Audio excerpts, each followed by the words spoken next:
Alrighty. I think we're back for another great episode today, joined by Professor Scott Gilbertson. Head of the Drug Discovery Institute here at UH.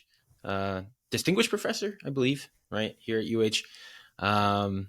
Big name in, I would say, medicinal chemistry at large. And today we'll be discussing that a lot today.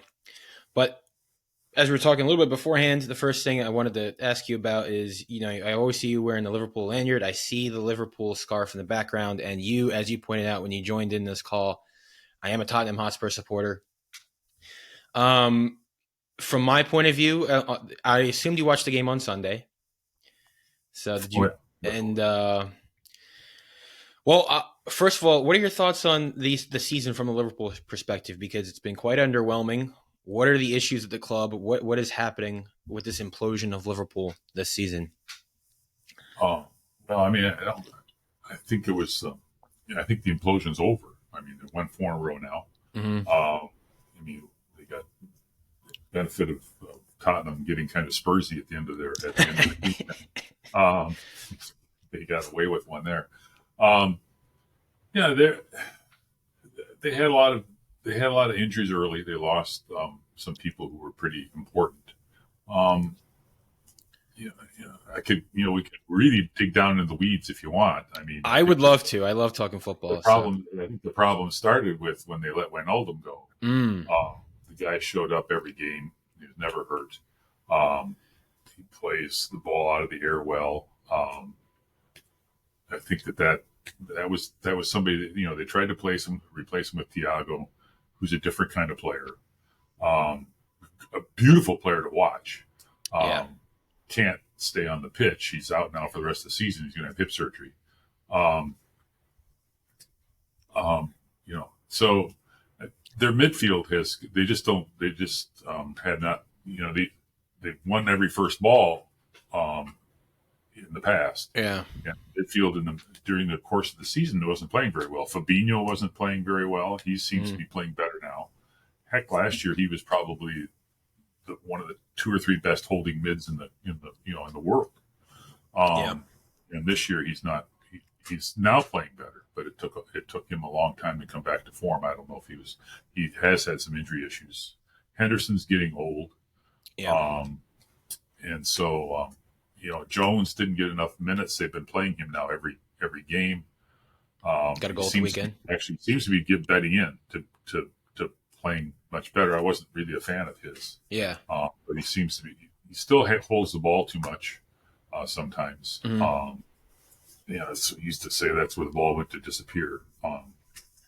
So I'm excited for Luis Diaz. I think Luis Diaz being back is also huge. I think. And Nunez has to settle in. I think that he's really he's going to be good. He's very disruptive. Yeah. With his speed, he makes good runs. He's had a little trouble finding the net. People keep saying, "Well, we should have Mane there. We should have Mane there." People seem to forget that Mane missed a lot of shots too early in his career. And so, having Diaz back is a big help. And Jota, don't forget Jota. Yeah, Jota for whatever reason. Amazing header of the ball, considering that he's not a particularly big guy. He just has, there's no substitute for instincts. And Jota really has great instincts. And so, I think this is a nice warm up for next year. Yeah, I think especially like last season, being on the verge of a quadruple, right? Winning the League Cup, winning the FA Cup, and then just basically losing the league on the last day, and then obviously like losing Liverpool. It's just heartbreaking. So it's hard. Like, how do you bounce back to a season like that? That's always going to be a tough job. Honestly, I think obviously your midfield's just been an issue this entire year, and it did not help that Fabinho just had an off year. I think you definitely just need like some midfield support, and I think everything will go back to normal. That being said, though, we can joke about Spurs bottling it that last game, but you guys were up 3-0 though. Like, we should not have been in that game. So I think there is like defensive worries too. I think personally. Well, I think that's right, but I think it's that's the midfield. Yeah. Okay. I think that teams didn't get the space to put those balls in their third in the past. Balls that went to Sonny didn't happen in the past, and that's the midfield. People don't always think about that, but and so there's that. Van Dijk has had a down year by his own admission. Yeah. He's not played as well as he has in the past, and then they're bidding in another a different back there. Konate, I think is going to be really good. Yeah, he's looked really good. This experiment now to move to let Arnold come up more into the midfield and play effectively with three in the back. He's like an inverted. It's probably a good thing. Konate is pretty fast, and so he can cover that. And Arnold, he's fine. He's fine squaring up with guys. He can square up with players, but he's a ball watcher, and he loses his guys. And I laugh because commentators talk about running at Arnold, but the key is actually to run up the other side and then cross over. Yeah, because that's where he loses. That's where he loses his man. Yeah, he doesn't track back. That's where the goals come from that he gives up. I think it's a bit over. Like I have some of my friends say, I think there is some truth that he's a defensive liability, but he's just too good going forward to leave him out though. Like he's really just that good. Well, they need to find a role, a way to cover him. I mean, he's amazing kicker of the football. Yeah. I think he lacks, we talked about instincts, Jada's instincts. I think he lacks instincts as a defender. Mm-hmm. Just doesn't quite know when to commit, when not to commit. Mm-hmm. And so you see him stuck in no man's land all the time.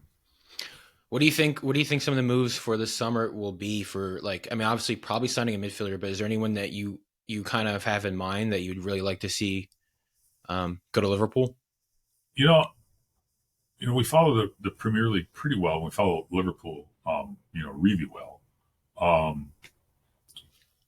So Bellingham was the big rumor for a long time, and he's an amazing player. Don't get me wrong. I think the cost is a little high. Could probably get 2 or 3 decent prospects for what he's going to end up costing whoever gets him. He'll be like 120 million, 130 million. What's his name from Chelsea's leaving? Mason Mount would be really good for a Klopp system. Yeah, I think he could play in that system. I mean, that's the other thing you got to remember is, it's not just about being a quality player. It's about having the right characteristics, right, to fit the way they play. Mason Mount would be great for Jurgen Klopp, I think. Yeah, I think he would be a good player. I think he would fit in nicely. And so, I think the midfield's coming on, to be honest. Jones is playing much better, and Fabinho's playing better. There's that one 18-year-old you guys played that I think Fabinho is rotated with. He's looked really good, but obviously he's only 18, so I don't know if he's ready for first team football yet. But I think he got hurt, right? I mean, okay, that's right. I'd kind of forgotten about him. His dad played in the Premier League. I forget his name. He's Eastern European, I think, though. Yep, and I think he came over from Seville. Maybe I can't remember now, but he looked really good though. He's played. And he played well, and he looked good, but he's fallen. He's a little small. He's a little like Thiago in that regard, but he really stuck it in there. I mean, the kid was getting a card every game, but playing well with the card, right? Yeah. I mean, this is Fabinho's thing, right? Fabinho gets a card, every third game, but never gets that second card. Yeah. He knows how to play within himself, and so I think that's really a big part of this. How'd you become a Liverpool fan? What was it about it, and even just football in general? I knew nothing about soccer. I knew absolutely nothing about soccer until my son started playing. Okay. I mean, I used to joke with people who were soccer fans. I would say to them, that's why God gave us thumbs so that we could grasp the ball. And so our son played soccer and went to Trinity, which is a really good D3 program over in San Antonio to play. Mm-hmm.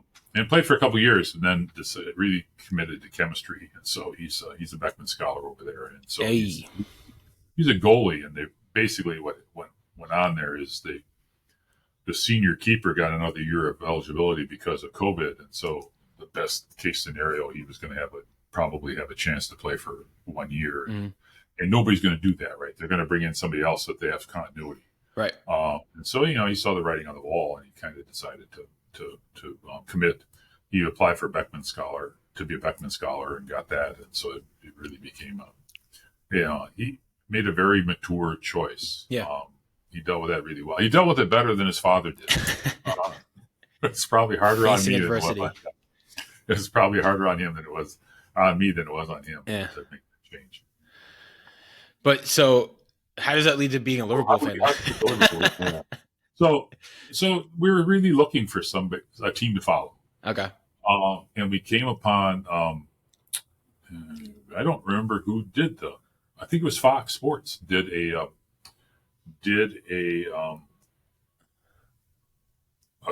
series on Liverpool. Okay. This is back when Brendan Rodgers was their manager and it was when they were still struggling.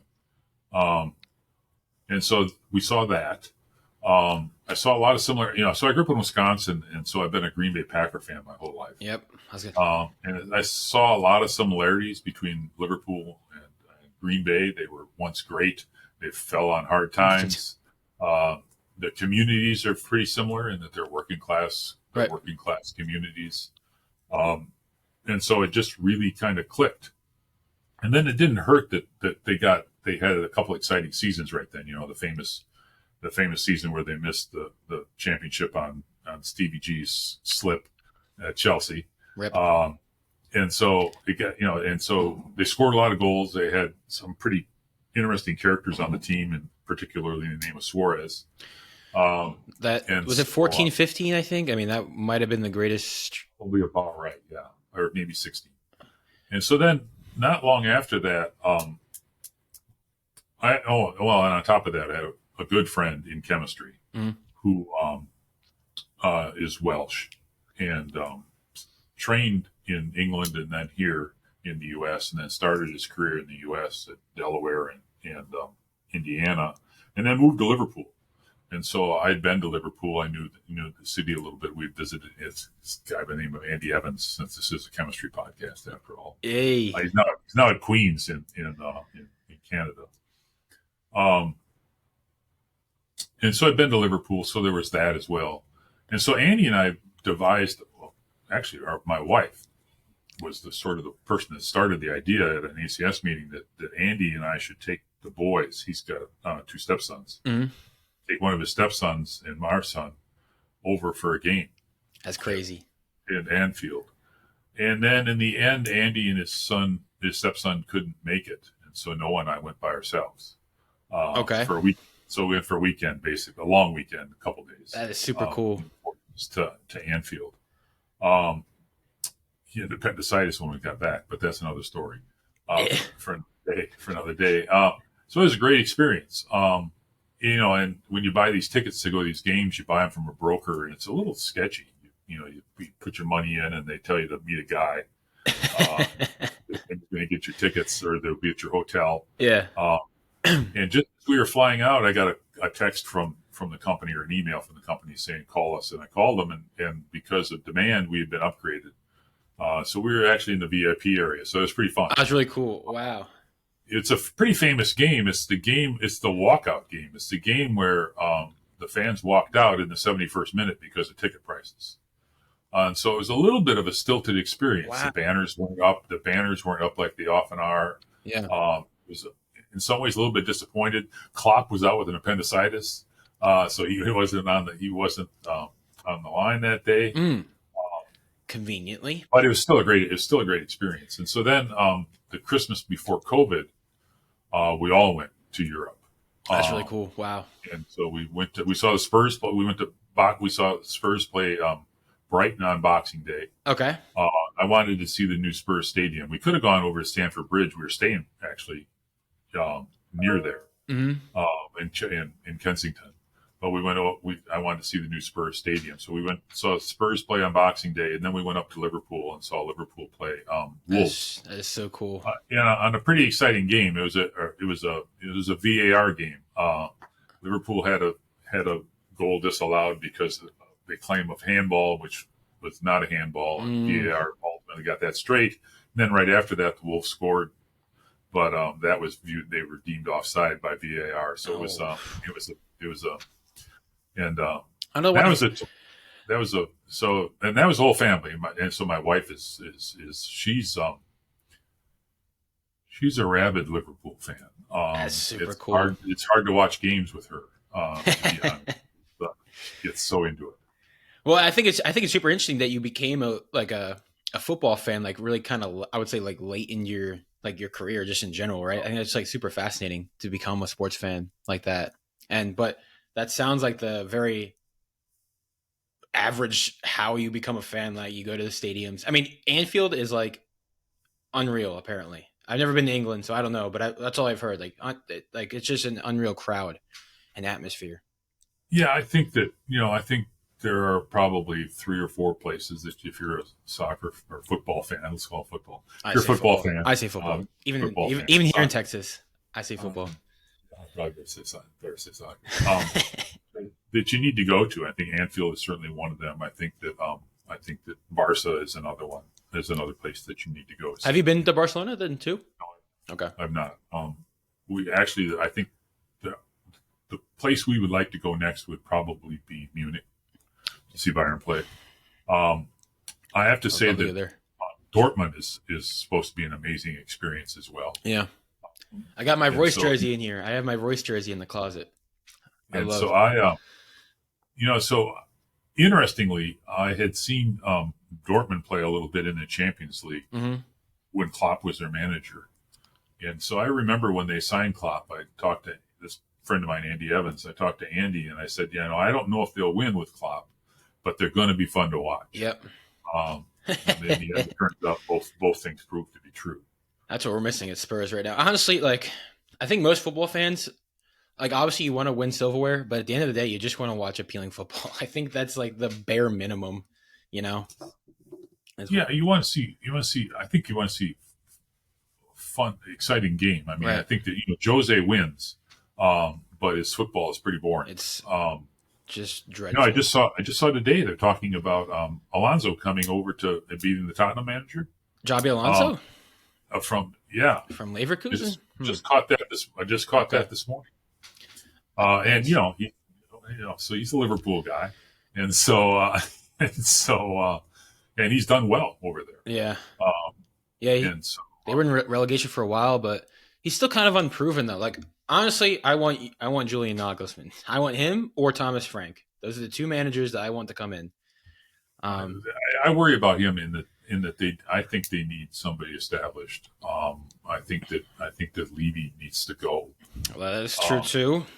And I think that they need a manager that will stand up to him. Yeah. I think that these teams seem to constantly make the same mistake, which is, Pochettino should. I'm sure they wish they still had Ponch there. I was on the boat that thought we never should have gotten rid of him. I was still on that train. Yeah, and I like it. I like his soccer, and so. And now he's gonna go to Chelsea, and now Chelsea are about to be good again because he'll get the best out of like Reece James and Ben Chilwell. Yeah, So- he might. I mean, Chelsea really needs a strong manager too, because they're going to suffer if they don't have a strong manager. They're going to suffer from a classic problem that sports teams have, which is Just a bloated squad. a bad owner. Yeah, well, An interfering owner. is it coincidental that he's American too? Yeah, Todd I Bowley? mean, but Henry, with Liverpool, one of the complaints from the English side is that Henry is not, as engaged as they'd like to see him. Mm, My argument is careful what you wish for. right. Let the professionals do the job. Mhm. The people that are trained to do that. Now, I think you saw a little bit of that at Chelsea. They spent a lot of money, but the pieces didn't fit very well. Right. Um, Very true. so I think they need somebody strong there. I love Ancelotti. I think that guy is, he's a class guy. His move to Everton, Carlo Ancelotti. Well, I mean, but if you read about how he handled the COVID time there, it was amazing. Right? Yeah. He stayed in Liverpool, and was a member of the community. He's just really a class fellow. Well, there's some managers that can just handle it. Like I think the the pressure and the superstars, right? So people like Ancelotti, people like Zidane, that can just handle superstars, right? Like that's why they go to Real Madrid. It's like why they can do those things. They just have an aura and a presence that are just dominant. Yeah, I think that's exactly right. I mean, you need a guy that's big, Yeah, that has a presence. Has bona fides, I guess, is really is the yeah. thing. I mean, look, The thing is for me is like at least from a Spurs perspective, the reason why I want someone like a Julian Nagelsmann or a Thomas Frank is because I'm tired of trying to chase the silverware. I just want to see good football again, and I want to see a project. I mean, like when Jurgen Klopp took over, I mean Liverpool were nowhere near winning like a Premier League or Champions League.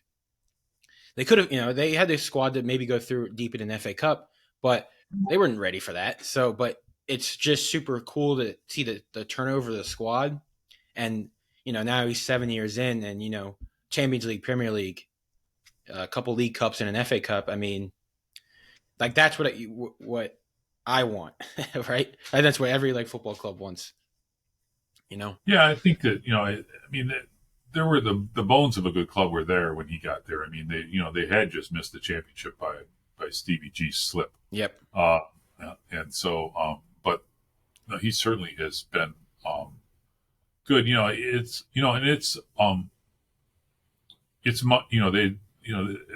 They play.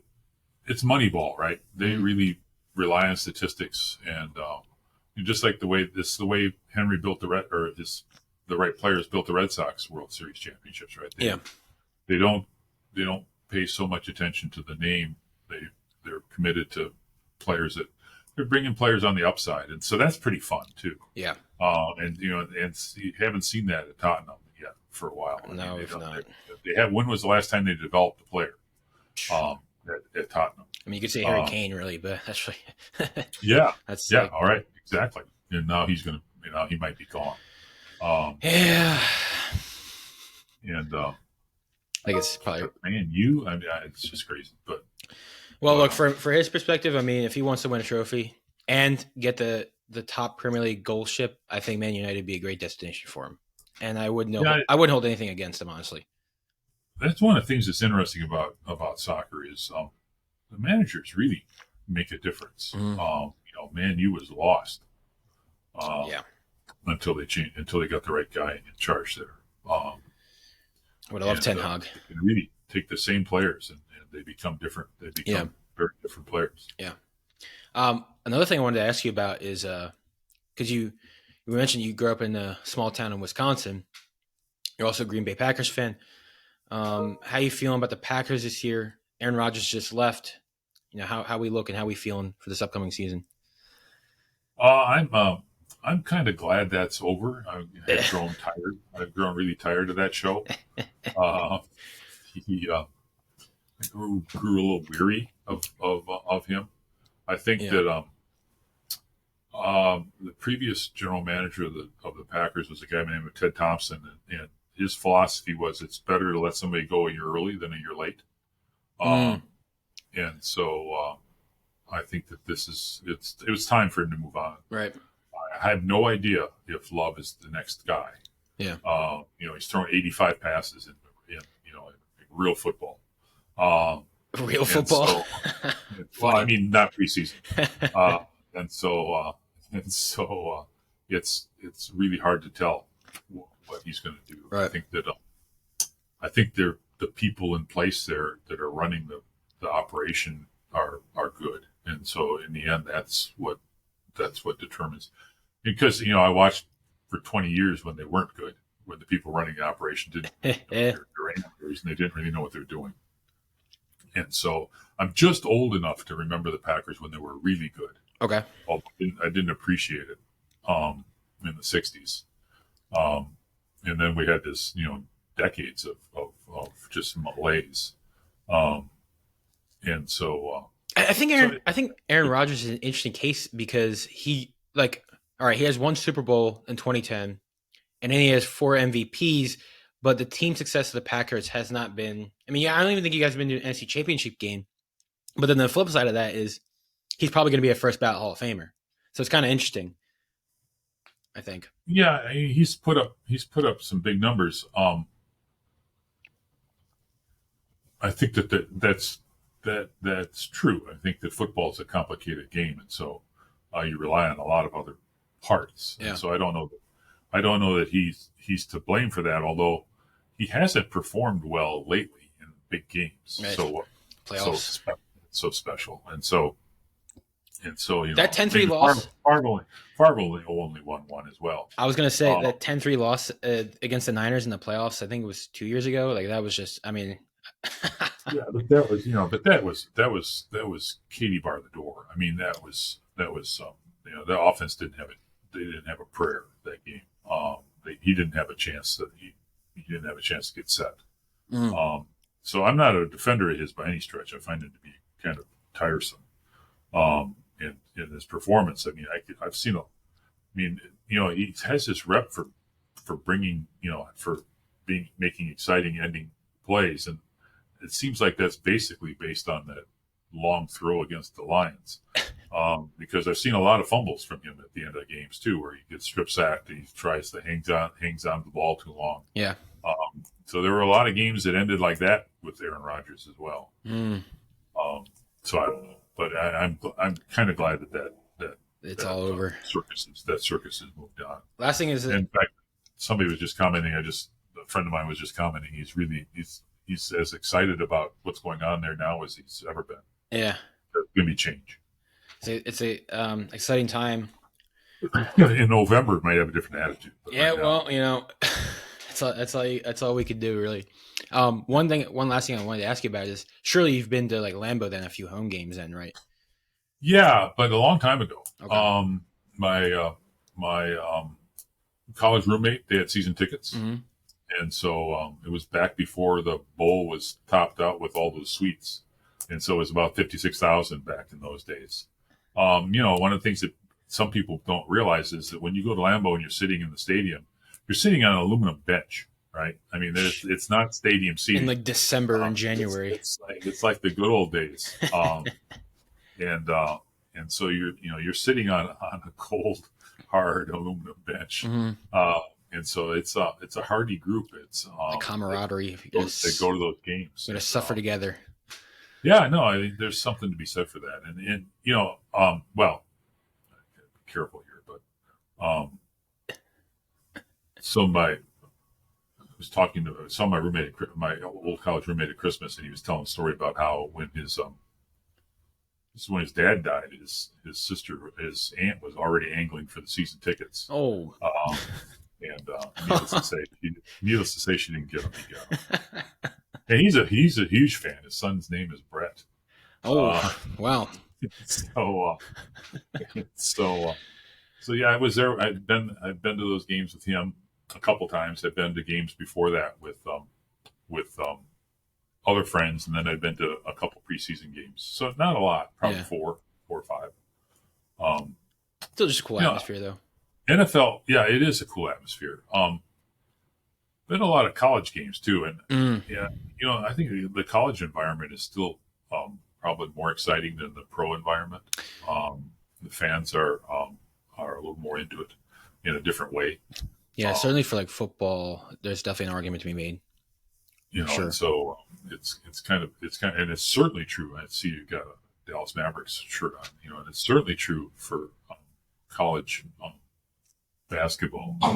Yeah, I would go to a reasonably high end college basketball game long before I would ever NBA game. NBA games, people come late, especially here in Houston. They sit on their hands. The score is within 8 in the last 4 minutes of the game. Yeah. And then it gets exciting. Yeah.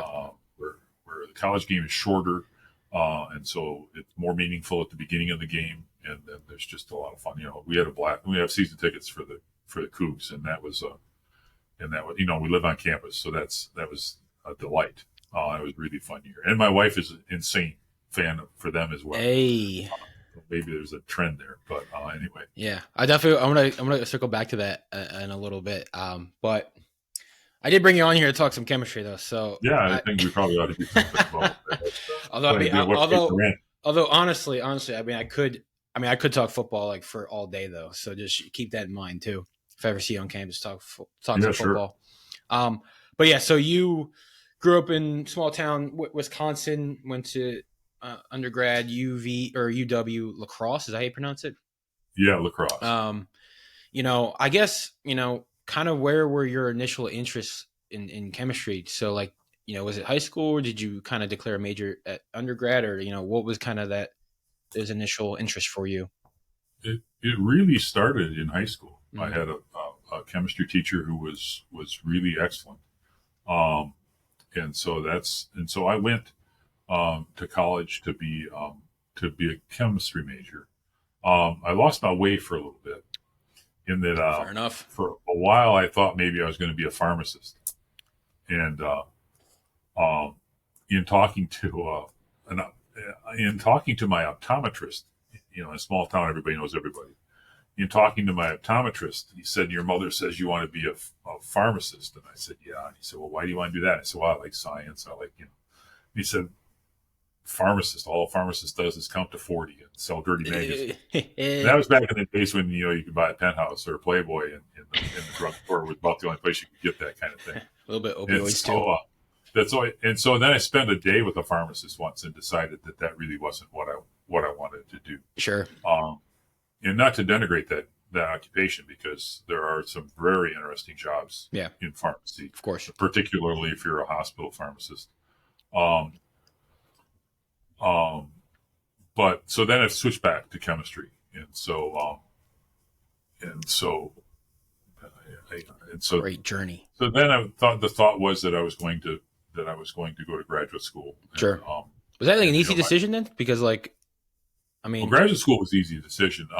But I did make an error in there, in that and not where I went, but the group I chose to work for. mm, So I went to Michigan at first, and I worked for a pretty famous guy, but his career had evolved into looking at things like coal liquefaction, how to turn coal into petroleum products that fit into the distribution network now, so oil and gas. that doesn't sound very Um, medicinal.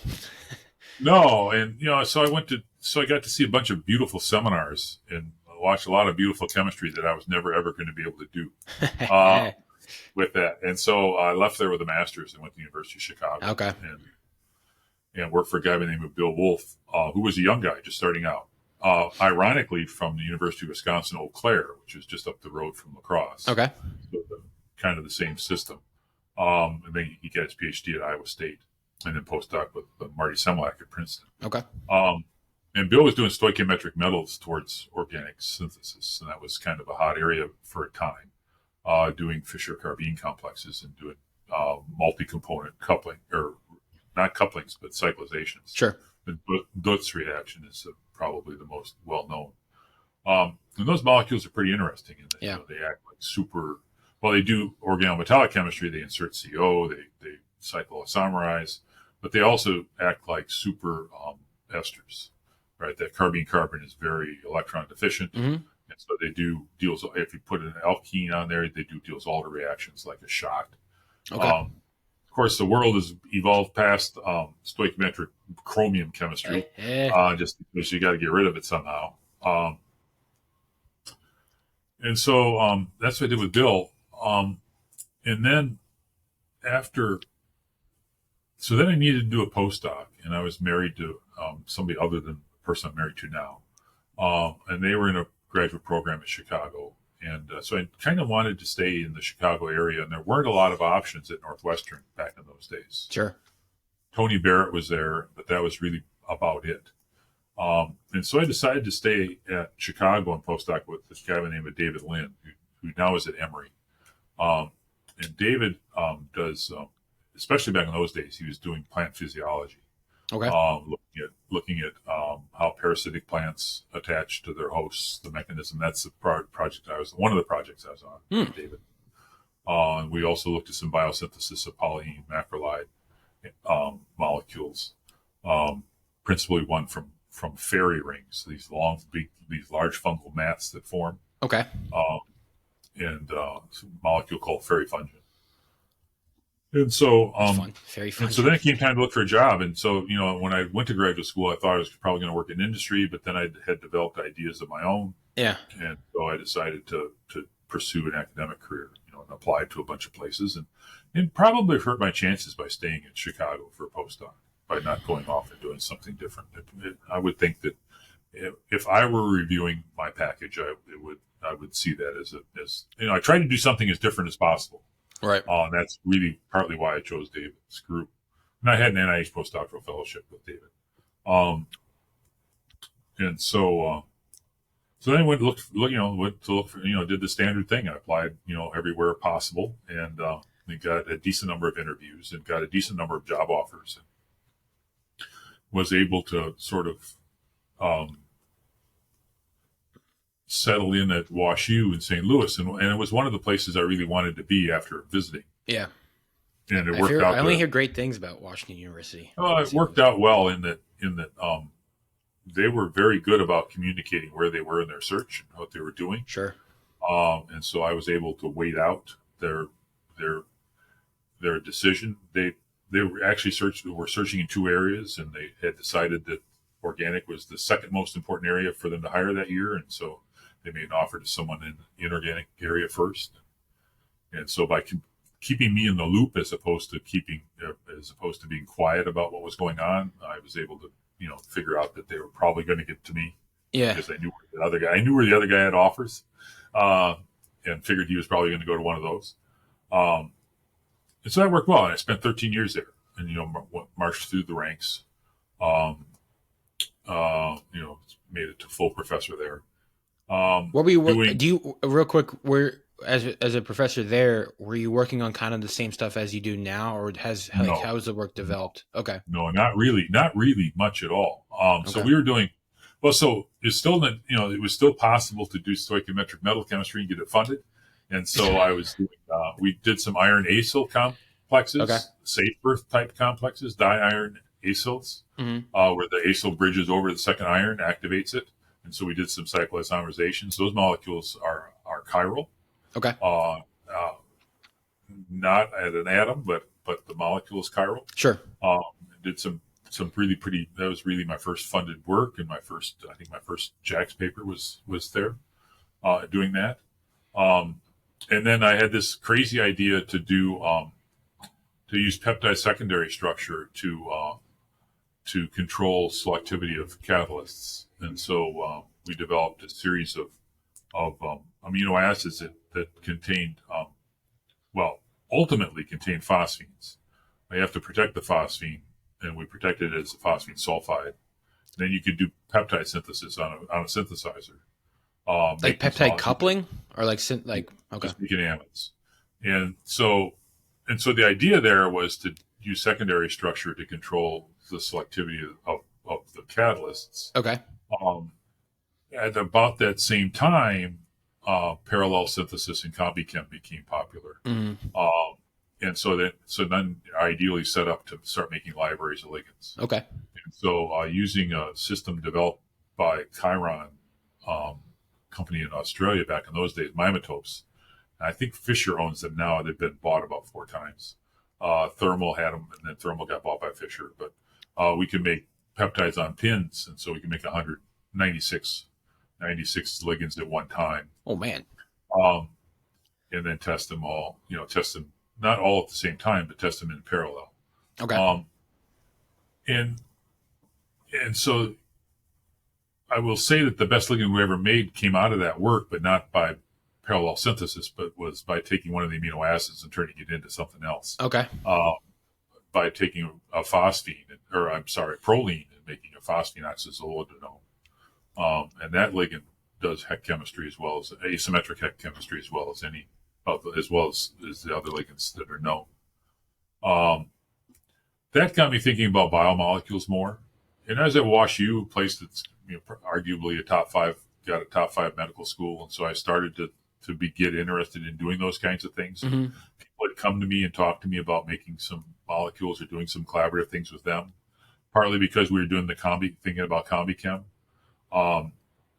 We published a paper with Dan Goldberg, who's a HHMI person there, We made a very simple molecule, E64 derivative, which tags proteases irreversibly. And so that got me thinking more and more about doing med chem kinds of things, and it wasn't happening at WashU for a variety of reasons. The campuses are separated. There was some political separation as well. And so I got an offer to apply for the position as a Welch chair at UTMB at Galveston. And, thought about it and literally would say, okay, maybe I'm going to apply for this. And then I would look and see that they needed like 5 letters, or I don't know how many letters they wanted. And I would say to myself, well, maybe I'm not all that serious about this to waste people's time to write these letters. And so I would set it aside. And then, a week later it would pop back up, or a couple weeks later it would pop back up and think, well, maybe I want to do this. So I literally rode that roller coaster 2 or 3 times and finally decided to apply. And fortunately, right after I applied, they called me up and asked me to apply. And I could say that I'd already had. Hey. And so moved down there. And so when you make a move like that, now you're under pressure to do it, right? UTMB, what's it stand for? University of Texas? University of Texas Medical Branch. Okay. So that's the first med school west of the Mississippi. Okay. So it's an old. Wait, the very first? Wow. Yeah, west of the Mississippi. Yeah. Well, yeah. Or at least that's the claim. That's the claim. That's still pretty. I think that's true. Well, you have to understand that before the big hurricane in Galveston was the premier city west of the Mississippi. Wasn't until after it got wiped out by the hurricane, and then they built the Houston Ship Channel that it became passed by Houston and San Francisco and places like that. Oh, I didn't know that. Interesting. And so I moved down there, and so when you make a move like that, the expectation is you're going to interact with people and start to do these kinds of things. And so, career changes are good. Right. They invigorate you. They're scary. They give you resources to let you do things that maybe you might not have resources to do otherwise. So all of that. So spent 6 years down there interacting with people and developing some pretty useful or pretty interesting collaborations. Yeah. Principally in neuroscience with a group there. Studying addiction mostly, or behaviors that are related to relapse. And then after 6 years, it's getting, when you're at a med center, and I say I should be careful because people are going to hear this maybe. But if you're at a med center, we speak the truth here. It's like a real job in that every day is the same. Sure. And so, more or less. And so, when you're on a campus, there's a rhythm to life. It's fun and exciting in the fall when people come, and it's fun and exciting when people graduate. Right. And I had come to miss sort of the undergraduate experience. So when we were at WashU, the last 3 years I was at WashU, we lived on campus. And our kids were both born while we lived on campus at WashU. And so I'd come to kind of miss that environment. And I was being recruited by another place. And so it made sense to come. This position was open. It made sense to come here. Like at UH, you're referring to? Yeah. The department was on the uptick. The institution is on the uptick. Yeah. They had already hired Jeremy and Olyan Miljanic, and so it was clear that they had hired a couple of good young people in organic chemistry. And that's been nothing but continued. Yeah. In terms of hires. I knew Douglas from when I was at UTMB. He actually interviewed to take my place. And so I participated in that interview. I cannot because see I was leaving there to do something different, right? So it wasn't like I was leaving there to go someplace necessarily better, but I was going to do something different. Right. And so they had me participate so I could tell them what I thought of the place, because I think a lot of it. I think of it very highly. And so I knew Olafs was here, and so I knew that they had hired him as well, and he's doing great stuff. Right. And so it was, and I had relationships. I had collaboration at UTMB. I had a collaboration over the Med Center, so it made sense to stay in the area. And we had grown to like Houston. I often say I don't know that I would have moved to Houston from somewhere else because they didn't know it. And people, I don't think around the country appreciate this city and what it really has to offer. Right. But living in Galveston and being nearby and having come up here and doing things, we grew to appreciate it. That's really cool. And so that's how I ended up here. So what? Well, actually, one thing I want to ask you is because you mentioned that you also lived on campus at Washington University. You're actually the very first professor I've talked to that's kind of had that experience, and I didn't even know that was an option. Like I've never met anyone. So like how did that come about at Washington University, and like what have been like the top like privileges of actually like doing that? Well, we do it now here too, right? Yeah, I saw you do that now with your dogs. Yeah, big dogs. Yeah, it came. I'm probably too frank, but it came about at WashU because my wife saw an article in the weekly newsletter, the university newsletter, about a family that was doing it.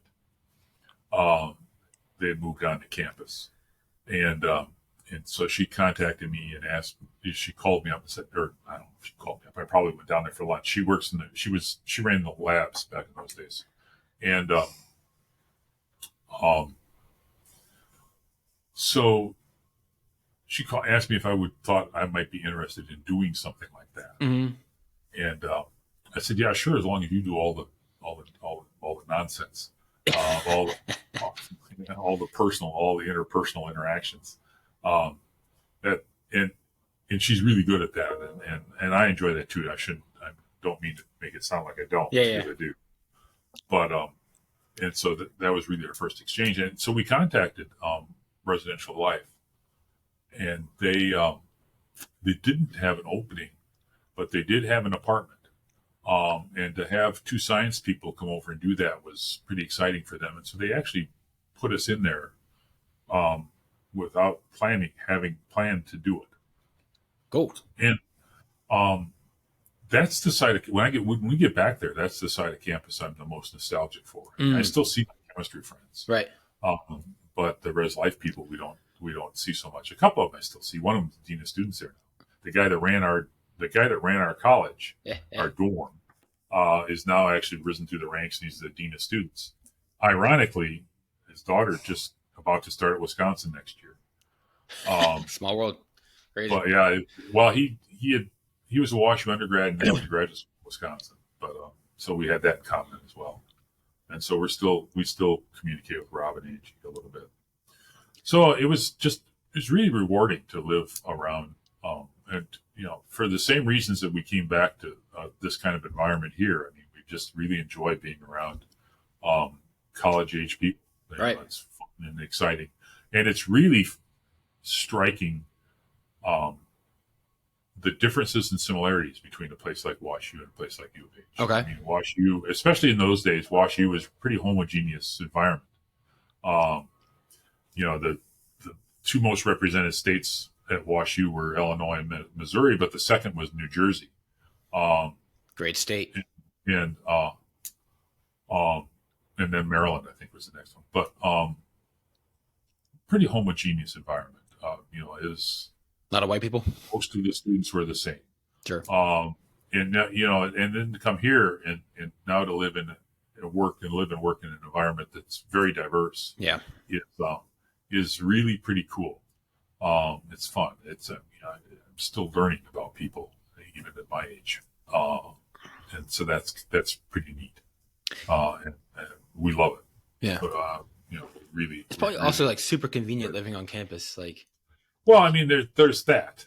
It's convenient. Yeah. I mean, but we also live in an apartment where we have no temperature control. We hear the elevators constantly. We don't have a terribly large kitchen. You walk through the closet to get to our bedroom. Legendary. Because that apartment was not designed to be an apartment in Moody.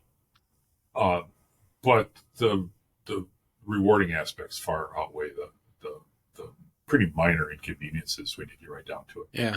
I just think it's really cool because a distinguished professor, you don't necessarily care about the, I don't know, like having the big house, like you just like living on campus. You know what I mean? Like that's just really cool to me, I think. It's not where, everybody gets their joy somewhere, Right. right? And my wife and I have always gotten our joy and spent our money on experiences rather than things. Mm, Um, so we ski, and so our family, we're all snow skiers, and so we'll spend money on sometimes obscene amounts of money on a ski trip, fair enough. and not because we're staying in some lavish place, but because it's a damn expensive hobby. Um, um, rather than I drive a decent car, and my wife drives a decent car, Sure. but could we afford a better car? Absolutely. Yeah. Could we afford, and we had a nice house in Pearland. I mean, it was by no means opulent, but it was nice, Yeah. pretty standard kind of house there. Um, but that's where we get our joy. Um, and so It's really cool.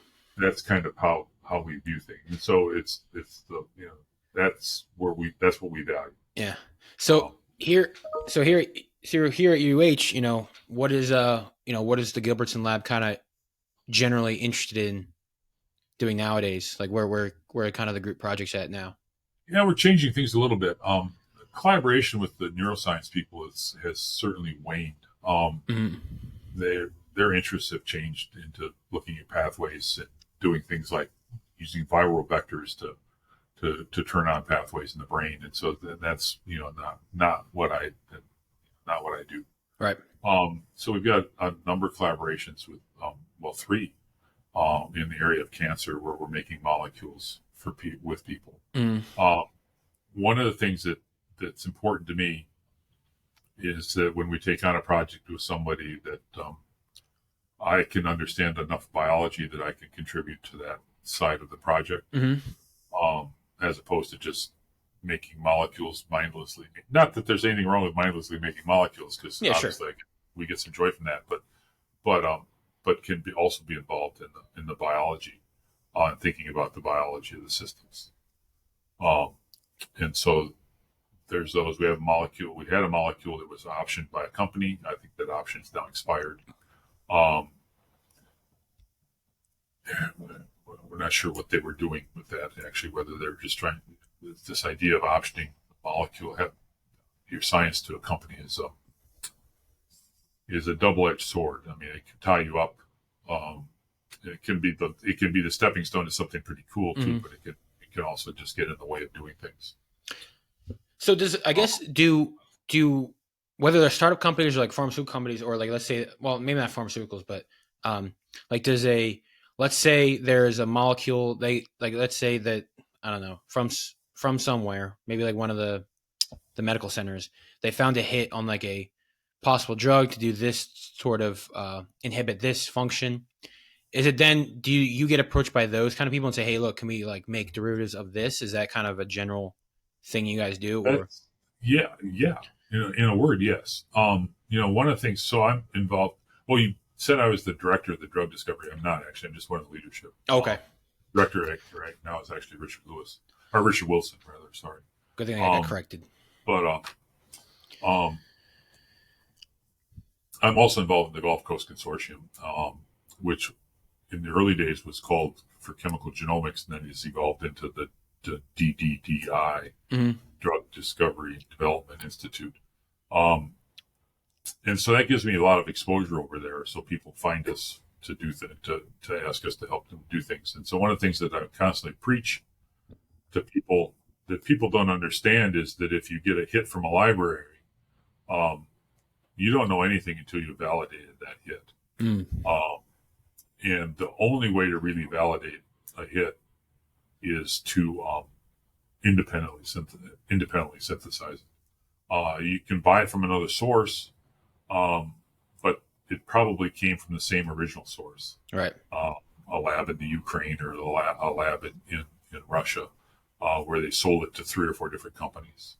And early in my time here, we had somebody come to us with a hit from a reputable company, with a structure, and asked us if we could get derivatives of it and it. And so we made that structure, and that structure was unstable and was the wrong color. And so the student, really good student, Ha Do, from Vietnam, she sorted out what the real structure was. And so the company had the structure wrong. Oh boy. And so, so they fixed it. I mean, we contacted them and they corrected it. So that happens. It happens a lot. If if you're working with a library, sometimes there'll be an impurity that will be the active constituent, and then you can fail for a long time. So you have to validate these hits, and so that's the first thing. And then you have to have chemistry that allows you to make derivatives of them. And, it needs to be chemistry that's pretty robust. I had through the years, I had 2 different grants from NIH to make molecules for their library. There was a screening network at one time, and we put over 2,000 molecules on their screening deck. And so the chemistry that you use has to be pretty robust. And so that was a new experience for us, it wasn't a brand new experience, but the idea of proposing chemistry that means that you're ultimately going to put stuff in bottles, right, and send to people, is a little different than writing a grant with 3 aims where you're going to study some hypothesis and prove a hypothesis or not. It's a little more, I don't know, it's just a little more concrete to put stuff, send it off, make sure it's pure and stable, and that you can deliver these molecules. You might be a good person to ask about this. Like, it's very difficult to get an FDA approved drug. Super difficult. It's there's only been, in the last 100 years that the FDA's been around, it's only been like 1,300 or so small molecule drugs, right? So that have been FDA approved. So it's not easy to get FDA approved drugs. And so, what is the journey like? So if somewhere along the line, someone gets a hit, and then what's like the next step? Like, what is the process like to getting the full approval? Well, I mean, let me say a couple things. So first of all, when I got recruited when they were interviewing, or when I got recruited at UTMB down in Galveston, people would say to me, "So you're going to make drugs?" And I would say to them, "Well, no. There's a reason why Pfizer has 1,000 organic chemists, and it's not because it's easy. We're going to make molecules that are going to perturb biological systems and allow you to study biology. You might get struck by lightning and have something that turns into something. I mean, that certainly happened here with Hal Cohen's Vinpat, right? That's a molecule that has made a lot of money for the University of Houston. But so because the process is long and fraught with many places where you can fall, where molecules can fall out. Activity is the first thing you want, but then immediately you have to start thinking about ADME. Does it go to the right organ? Does it, how is it cleared? Is it toxic? The metabolites. And so there's all of that. But even before that, you have to people come to you and they have a molecule that's active in a system. Is that even a system that's a viable alternative for a disease? Right? Is this really a target that is druggable, that impacts the disease? And so it's and so there's I'm sure you've seen all the graphics. There are dozens of different graphics about the drug discovery pipeline. Yeah. There are lots of places where things fall out. And so the philosophy now is becoming more and more to fail fast, which is to get molecules into some of these tox screens and these ADME screens as quickly as possible to figure out if it's viable or not. A couple other aspects about academic drug discovery. The clock speed is very different here than it is in industry. Projects, live and die pretty fast at companies. Um, in academics, our science, it's it's like our children, right? Mm. And nobody has an ugly kid, and so at least in their minds, and so it's hard to make those sort of dispassionate judgments that Right. sometimes need to be made. That this project is a dog, Mm-mm. um, and I've certainly fallen into that trap. Um, and and so it's a difficult thing to do in academics. I mean, there are some amazing success stories. Um, Right. I mean, Vimpad is one. Dennis Leota at Emory and reverse transcriptase inhibitors is another. Is an amazing story. Um, we should actually try to get Dennis to come up here and tell that story sometime. Rick Silverman at Northwestern is a GABA analog that has made him and Northwestern a lot of money. Mm. Um, and so I'm kind of envious of these early guys in neuroscience because some of those molecules are pretty simple, um, but very very impactful. So yeah, I don't think that anybody should think that they're going to make drugs when they're in an academic environment. Mm. That's not the good mindset. Yeah, that's a good way of putting it. No, I don't think that should be not be your principal goal. Now, you shouldn't be blind to it either, but that shouldn't be your principal goal. It's not. We're here to educate and we're here to do science. And that ought to be why you choose this path. Yeah, I think it's good. I think it's a good thing you bring up because there is such a misconception, even that you stated it, that like I'd say the med chem and the industry side and the med chem versus the academic side, like first of all, a lot of people like to demonize the med chem world, specifically in the industry, right? Because of all the downfalls, let's say, of some pharmaceutical companies with the old like opioid pandemic, even the way that like a lot of drugs are just handled nowadays, and then all of that gets tied up in the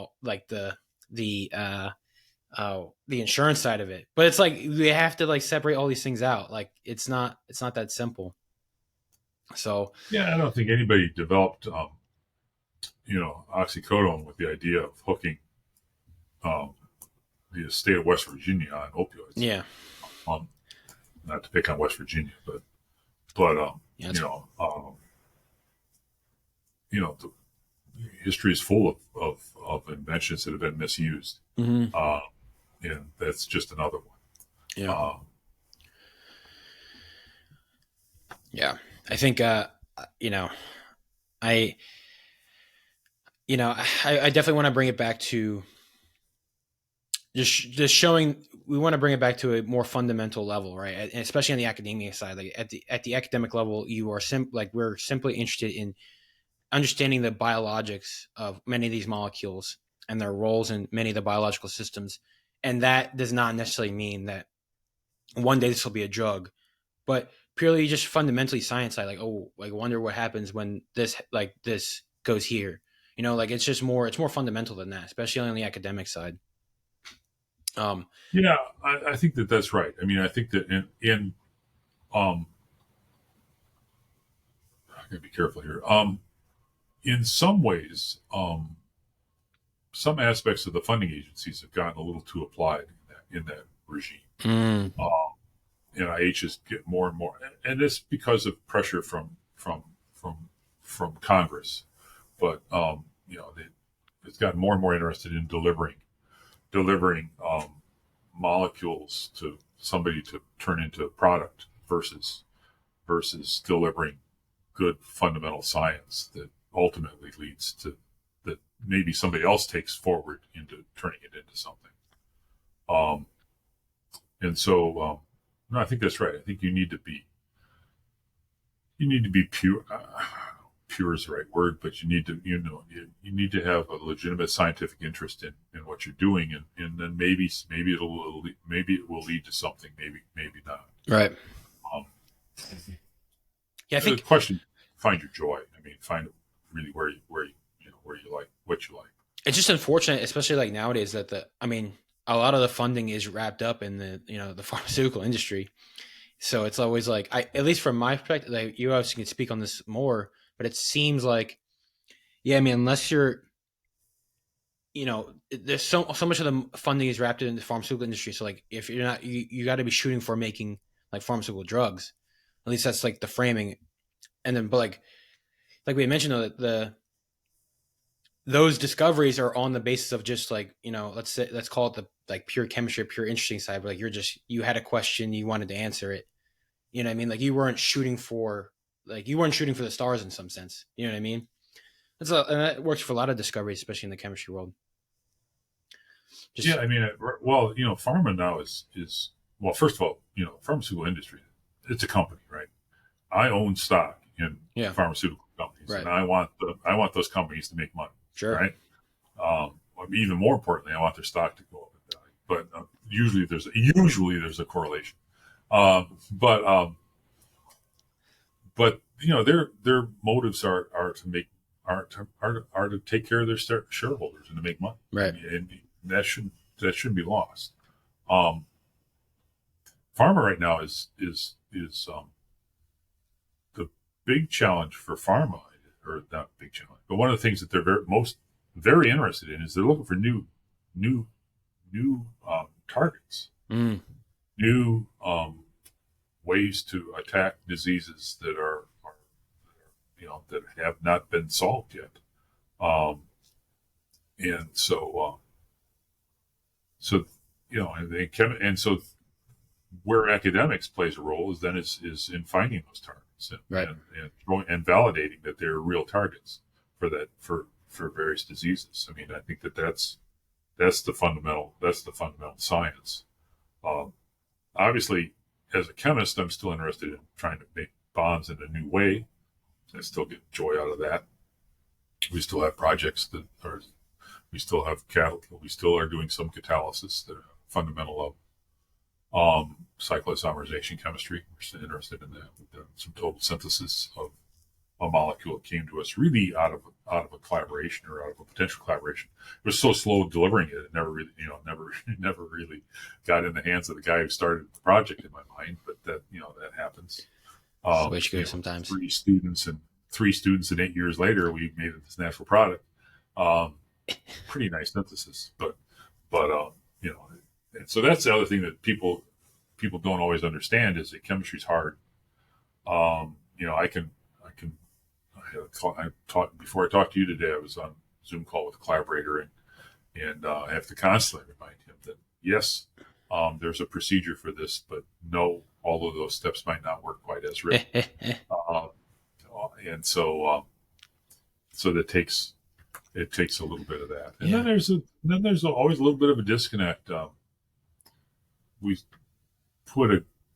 have a grant in right now, actually, and the program officer, said, well, this would really be better if the chemistry was a little more novel. And so, I said to my collaborator, I said, do you want I can give you novel chemistry, or do you want the molecules, right? Yeah. And so there's and so delivery again is important. I got a friend who used to be at AbbVie who his description of yields in medchem is there are really only 2 yields in medchem: enough material or not enough material. That was certainly true that's been true for us sometimes. Sometimes we're delivering molecules and it takes another year before we can make the chemistry pretty enough to publish as chemistry. Yep. And that's, that doesn't mean we're not delivering molecules to somebody, just hammer and tongs, hacking our way through to make it. But, this is something that I deal with all the time is this trade-off between, beautiful chemistry and utilitarian chemistry. Right. Yeah. Where do you see, I guess the last thing I wanted to ask you is like, where do you see, where do you see like the future of like the drug discovery program here at UH is going? Like, cause I think that there is a huge draw. I mean, we do have, we have the new med school. I've taken I eventually want to get Professor Greg Cooney on here. I love talking to Greg Cooney. But we have people like, yourself and Jeremy May. And so, where do we see, where do you kind of see the future of like the UH, like chem department, specifically within like I would say the medicinal world? Well, I mean, I think there'll be a presence in the chem department. I think that um, in the institution, I'm not sure what'll come exactly. Um, just 2 weeks ago, I think you were at the seminar. I had Gary Silikowski come in from Vanderbilt, I love that seminar, by the way. um, and I picked. I and that was I had Gary come in. He's a friend of mine. Known him my whole career, 30 years. Yeah. Um,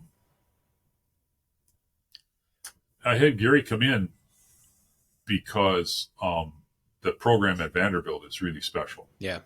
Um, and the program at Vanderbilt has been 20 to 25 years in the making. Right. Right. Gary moved to Vanderbilt 13 and 6, about 20 years ago, when they were just starting that, what they've accomplished. All right. And so it takes a long time to put all the pieces together like they have. It takes some luck. Sure. It takes hiring people who are committed to doing that. And it takes a lot of money. Sure. And it takes long, sustained pots of money. And I would say that Vanderbilt's probably just now starting to benefit, financially benefit from some of the things. Yeah. They probably still haven't broken even. And so, do you think we're along that process of modeling Vanderbilt at all? Like, how do you like? I'm not. That's above my pay scale to know whether the commitment is. I mean, there's certainly a grassroots commitment to do that. Right. But I don't know that we have the long-term commitment, the vision to do that. Yeah, I mean, it takes somebody to come in with serious credibility in doing this. That's what happened at Vanderbilt, and serious clout to convince the administration to commit the kinds of resources that they've committed. I think and this is just my view, but I think that the role that U of H should play in this process is by partnering with people at the Med Center. I mean, it's the world's largest medical complex. Yeah. There are great people over there. There are some people doing chemistry over there. Damien Young, for instance, but not a lot. I think that the role that we should be playing is bringing things to them that they don't have, and not be trying to out biology world-class biologists. That's not to say we shouldn't have good biology people here. I'm not saying that at all. But when it comes to the idea of making drugs or making molecules that might be someday become drugs, I think that the sensible way for us to do that is to partner with those folks over there. That's never easy. They're the 800-pound gorilla, and so you need to, when you I had a colleague that used to say, when you get in bed with an 800-pound gorilla, you want to have the rules very well defined. And so those are hard. Those are hard things to do. What do you, anyway. If you're a prospective student who's like considering, med chem and like generally, what are some of the appeals of coming to Houston? Like, what are some of the, the reasons to come here? Yeah, just absolutely, yeah. Or in general. Both in general, but also like in general as a student, but also like someone that's interested in like the med chem world. Well, I mean, my son's is going to go to graduate school in chemistry, and he'll apply next fall. He won't apply here because he wants to get out of the heat. Fair enough. And, summers are brutal here. this is a program that is, I mean, U of H is certainly a program that's on the rise. I think that whenever I advise a student about where to go, I tell them two things: pick places where you have choices, things that are more than one thing that interests you, and then so you intellectualize the choice, and then you make the final decision. You go by your gut. Um, uh, I'm a big believer in going on, sort of your subconscious and letting your subconscious help make decisions. And so that's where that's how I think students should approach what they do and what they do and where they go. I think that I mean, it is amazing how consistently we've been able, our department has been able to add good people, as faculty. I mean, the addition of Brad has been fabulous. You know, guys like Lloydo, Tom Teets, Melissa is doing great. Tyen, for whatever reason, we've been able to attract really, really good people. It's on the up. So that needs to continue. Yeah. And people who come here, people who come here and visit, and this is the kind of place you want to be at. People who come here and visit leave here with a better impression of the place than they had before they got here. So I think we're surprising people when they finally look under the hood, and see that it's not just a commuter school anymore. That's fun. Yeah.